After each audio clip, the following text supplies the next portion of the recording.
All right, chemistry, this is the first part of your video lecture for Chapter 4. This chapter is an extension of Chapter 3 when we were introducing the history of atomic theory. We are continuing with atomic theory and atomic models, but we're not getting quite as historical. We're getting a little bit more modern. So after this video, I want you to be able to explain the mathematical relationship among speed, wavelength, and frequency of electromagnetic radiation. And you'll be getting a small 3-term equation in order to do that, right? It's very simple. Discuss the wave-particle nature of light, and in order to do that, you'll need to wrap your head around what a photon is and how it represents a quantum of energy. And then I want you to be able to discuss the significance of the photoelectric effect and the line-emission spectrum of hydrogen to the development of this atomic theory. And in order to do that, you'll be using both your 3-term equation and your understanding of the dual wave-particle nature of light in order to do that. And then lastly, discuss the Bohr model of the hydrogen atom. So let's start by making sure we know what light has always been thought of traditionally. Electromagnetic radiation. Okay. Electromagnetic radiation is a form of energy. There are more forms of energy than this. However, this is one with which we interact on an incredibly regular basis. Is a form of energy that exhibits wave-like behavior as it travels through space. Wave-like behavior. Waves. So on the next, in 2 slides, when we start talking about what it means to be a wave, right, when we say wave-like behavior, that is what makes it electromagnetic radiation. Together, all forms of electromagnetic radiation form the electromagnetic spectrum. And we call it a spectrum because waves are continuous, right? They don't really stop. They're just continuous. And so what we see is we have wavelengths, right? This is a wavelength in meters. We have wavelengths that are incredibly small. This is time 10 to the negative 13, very, very small wavelength. And yes, that's a distance. And then over here on the far side, we actually have a very, very large distance, right? Wavelength is very large, 10 to the 5th. And then within the electromagnetic spectrum, we actually come to see visible light waves. This is actually what your eyeball can see in this small little area right here. That's your red, orange, yellow, green, blue, indigo, and violet in this small section, right? And so what you should take away is that out of the types of light that exist, out of the entire electromagnetic spectrum, what you as a human with human eyeballs can see is actually a very small piece of the pie. What you cannot see, but truly are there, are gamma rays, X-rays, ultraviolet rays, infrared waves, microwaves, radio and TV waves. And so let's get an actual image in our mind of a wave. Okay. On the next slide, we're going to introduce wavelength, right? So wavelength represented by this Greek letter lambda. Lambda represents wavelength.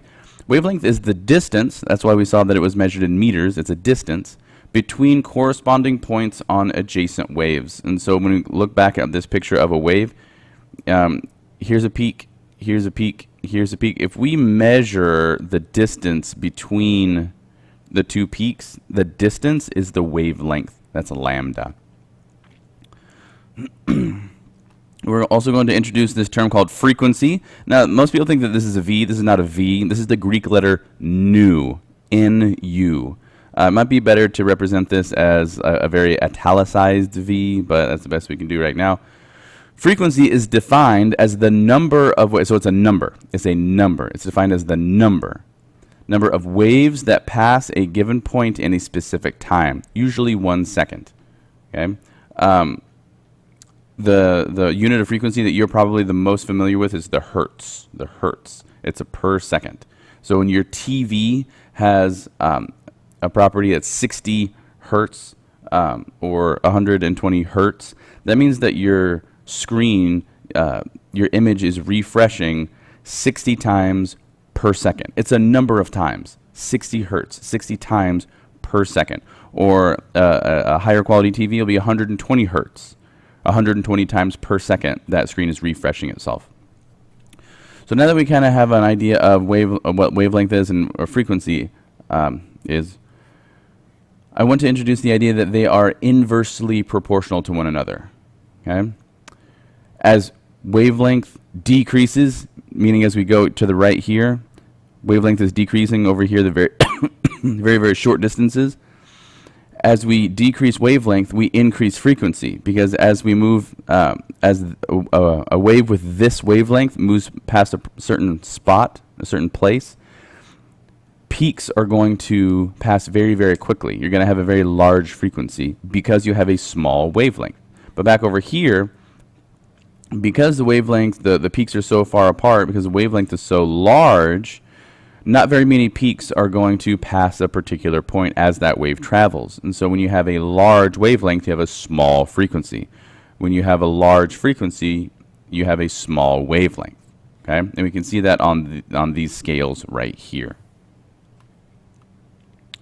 So frequency and wavelength, right? Frequency, wavelength are mathematically related to each other according to this equation. This is that simple three-term equation that I referenced. In this equation, C represents the speed of light. So light always travels the same speed under normal circumstances, and it's measured in meters per second. Okay? Remember that wavelength is measured in meters, and frequency was measured in times per second. Right, so 1/second. So notice that unit on the speed of light, meters per second. We're going to be able to cancel those out with the units on lambda and nu. Lambda is the wavelength of that electromagnetic wave, again measured in meters, and nu is the frequency of that electromagnetic wave measured in per seconds, or in hertz, or 1/seconds. All means the same thing. Amplitude is the height of the wave. It is the maximum distance that the particles of a wave's medium vibrate from their rest position. Wavelength is the distance from any point on a wave to an identical point on the next wave. Period is the time it takes for a complete cycle or wave oscillation to occur. Frequency is the number of waves, cycles, or vibrations produced in a given unit. And video's struggling. We're just not gonna waste our time there. So wavelength and frequency. So I have wavelength on two different types of waves. Okay. Now realize, because light is going to travel at the same speed, for this image to work, you need to think of both of these waves moving in towards this dock at the exact same speed, right? Speed. So if we assume that they're moving at the exact same speed, if this wavelength is very large, the number of times per second that a wave crest is going to come into contact with the dock is going to be very low, it's very small, because the wavelength is so large. But if we go down here, where the wavelength is much smaller, again, as long as this wave is traveling at the same speed as the wave up top, which it is, the number of peaks that hit the dock per second is going to be a lot higher, right? Because there are more peaks. There are more peaks because the wavelength is so much smaller. Again, this is the inverse relationship between wavelength and frequency. So we're going to transition into talking about the photoelectric effect. The photoelectric effect is one of the historical events or experiments or phenomenon, however you want to say it, that led certain scientists to start thinking outside the box in order to explain why this thing happened. So I'm going to describe on the next slide the apparatus and try to describe the phenomenon that's happening so that you can understand what scientists were attempting to explain, right? That theory, the theory, right? This is an atomic model, atomic theory, how the theory attempts to explain this particular effect. So the photoelectric effect refers to the emission of electrons when from a metal when light shines on that metal. So this happens, okay? This is a thing that happens. When you shine light on a metal, as long as that light is of a minimum frequency, a minimum energy, electrons will be ejected from that metal, right? That's what happens. In order to fully wrap our head around the explanation, right, or the attempt to explain, we need to use the idea of the quantum, okay? Now, as we move from wave-like characteristics like wavelength and frequency and start talking about quantum, right, or quanta, which would be the plural form, we're transitioning into talking about light as a particle, okay? So we're making a big, fundamental, weird shift here. A quantum of energy is the minimum quantity, right? Quantity of energy that can be lost or gained by an atom. Meaning you can't divide this quantum anymore. It's the smallest amount of energy that can be lost or gained by an atom. So with that in mind, let's take a look at this this apparatus. So in this tube, we have an evacuated tube, very, very low pressure. There's no air in here, so there's nothing to like put pressure on an electron to hold it back. Inside of this tube, we have a metal disc that is not touching this metal rod, that is not touching in any way, that's separated by space. Now, outside of the tube, the rod and the metal disc are connected by a wire attached to a voltage source. Now, if you know anything about circuits, even if you turn this source of electricity on, this voltage source on, because these two pieces of metal are not touching, there's no way for the electrons, right, because that's what electricity is, a flow of electrons, a movement of those charged particles. There's no way for the electrons to move from here to this rod and complete the circuit, right, and create a current. It's not possible. However, in the presence of this voltage, which wants to flow but can't because they're not connected here physically, while that's happening, if light is shone onto this metal plate, all of a sudden there will be a flow of current. The current will actually begin to move, which we know that electricity is the flow of electrons, and so the only way that a current, an electric current, could actually be flowing is if there was a connection between this metal plate and this rod. Because we know that there's nothing in between here, that means that the electrons must be jumping from this plate out. They must be being launched outwards, meaning the electrons are moving in space. They're being ejected, like we said on the last slide, they're being ejected from the plate and moving into this rod and completing the circuit. So we need to continue with our understanding of the photoelectric effect, but move into the particle description of light, because it is describing or explaining the photoelectric effect that led to the description of light as a particle.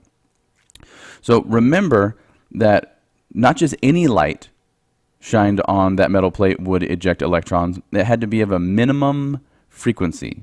And so anything below that frequency would not eject electrons and that current would not flow. But once you got to that threshold, that bare minimum, the current would turn on, right? And you would see the flow of electrons. So there's this minimum frequency required for the photoelectric effect to be observed. Now, the German physicist Max Planck proposed that the relationship between a quantum of energy and the frequency of that radiation is described by this three-term equation, where E is energy in joules of that particular quantum of radiation, that small packet of radiation. Nu is still frequency, right, in hertz, but H is actually a constant. You never have to solve for this number because it's always 6.626 times 10 to the negative 34th joule seconds, joules times seconds. You just call it a joule seconds. And he attempted to explain that the reason that unless you got to a minimum frequency, right, for the photoelectric effect, a certain frequency on the light that you were shining on that metal plate, the reason that unless you're at that minimum frequency, electrons weren't being emitted is because they did not have sufficient energy, right? They did not have sufficient energy to excite a particular electron and launch it into space, okay? So as we move on, we have this concept of the photon, which is actually a term that Albert Einstein came up with. A photon is a particle of electromagnetic radiation having zero mass, right? It's still a particle, but it has zero mass, and carrying a quantum of energy, a minimum amount of energy, a particular amount of energy. Now the energy of a particular photon depends on the frequency of that radiation. So the energy is related to frequency. The energy of a photon is dependent on the frequency because H is a constant, right? This number doesn't change. And so the energy of a photon is dependent on its frequency. So here's a representation of an idea that was used to explain the photoelectric effect. when there is an electron in an atom, right, it's going to be at this bare minimum level, okay, what we call the ground state. The ground state, see how it says level 1? This is the lowest energy state. Now, under normal circumstances, it's going to stay here, okay, it's going to hang out.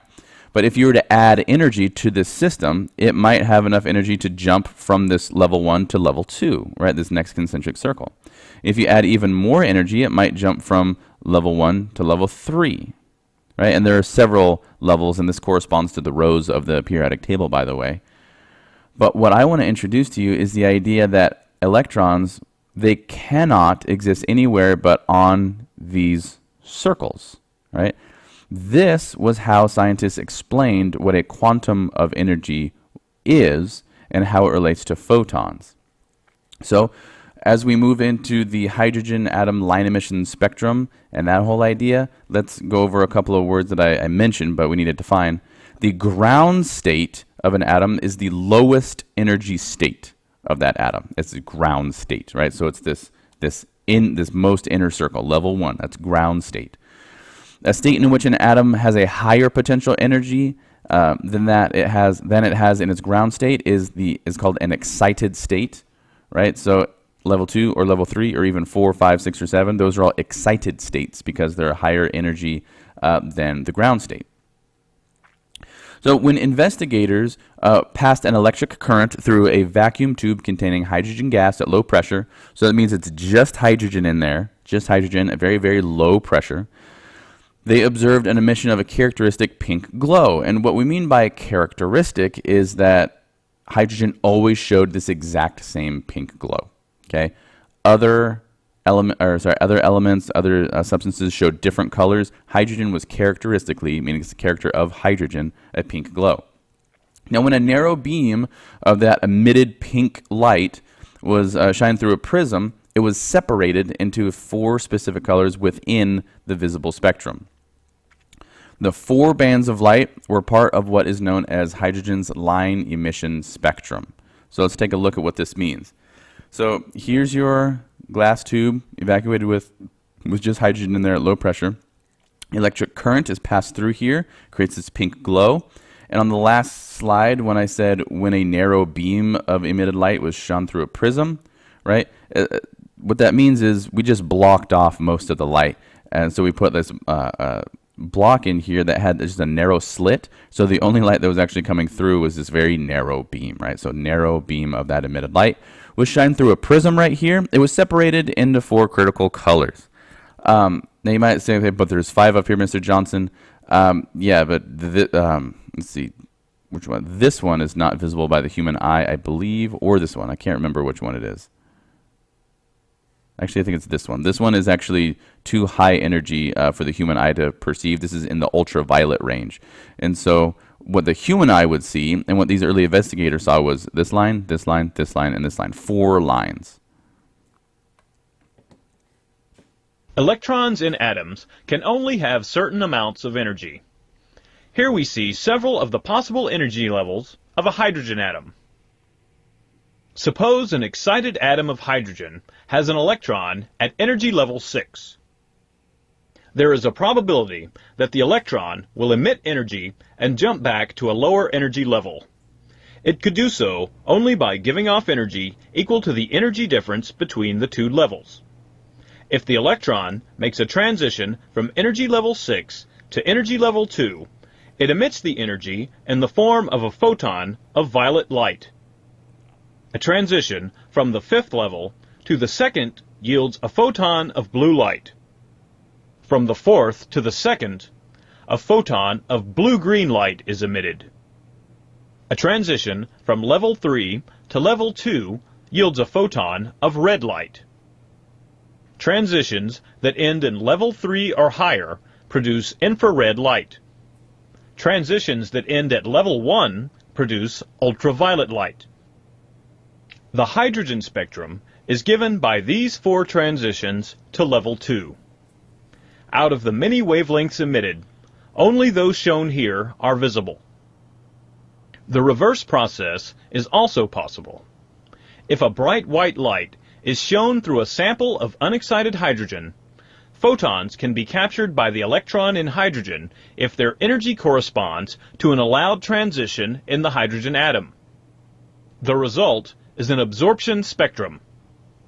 It has black lines that indicate that the gas has absorbed photons that have energies corresponding to the wavelengths of the bright lines of the emission spectrum of hydrogen. Each element has unique emission and absorption spectra. Here, the emission spectra of mercury and helium are shown with that of hydrogen for comparison. So with that data in mind, okay, the emission line spectrum and the absorption line spectrum of hydrogen, a guy named Niels Bohr created his model of the hydrogen atom.